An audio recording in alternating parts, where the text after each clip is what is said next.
श्रीराम समर्थ. 8 मार्चचे प्रवचन. प्रपंचाच्या अपूर्ण गोष्टीत केव्हाही समाधान मिळणार नाही. सर्व अनुभवांत आत्मप्रचिती ही खरी. दुसऱ्याने पुष्कळ अनुभव सांगितले, परंतु स्वतःला येईल तो अनुभव हाच खरा महत्त्वाचा. आत्मप्रचितीने जागरूकता येईल, भाव वाढेल, साधनाला जोर येईल आणि भगवत्प्राप्ती लवकर होईल.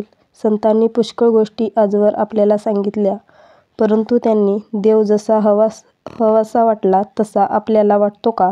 प्रपंच करीत असताना भगवंताची आपल्याला आवश्यकता वाटते का?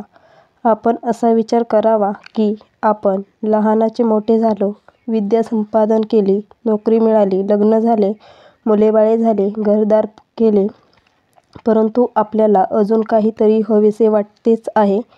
हे आपले हवेपण केव्हा संपणार?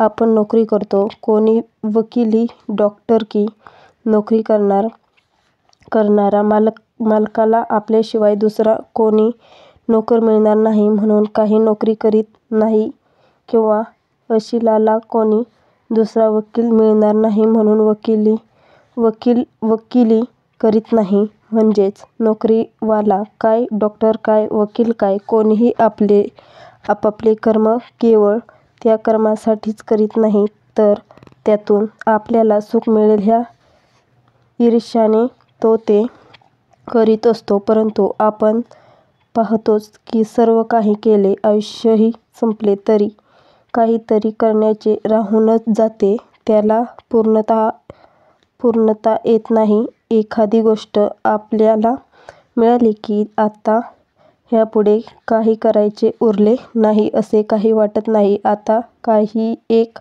नको आहे, जेवढे आहे त्यात समाधान आहे असे कधी वाटते का?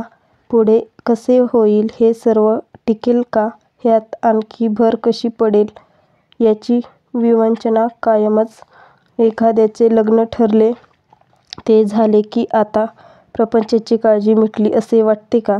लग्न झाल्यावर समजा 5 वर्षे मूल झाले नाही तरी हा काळजी करतोच, आणि समजा मुले झाली तरीही याची काळजी आहेच. तेव्हा या प्रपंचाच्या गोष्टी अपूर्णच आहेत.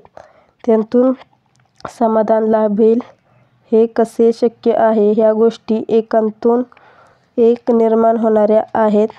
ज्या म्हणून सुखाच्या गोष्टी मानल्या त्या सर्व जरी एकत्र केल्या तरी त्यातून समाधान निर्माण होणार नाही. ज्या गोष्टी अपूर्णच आहेत त्यातून पूर्ण स्वरूप असलेले समाधान कसे लाभेल? समजा एका वेड्याच्या इस्पितळात 200 वेडे आहेत. जर कुणी म्हणाले की आता आणखी 100 वेडे आले की एक शहाणा त्यातून निर्माण होईल, तर हे कधी शक्य आहे का? आजचा बोध.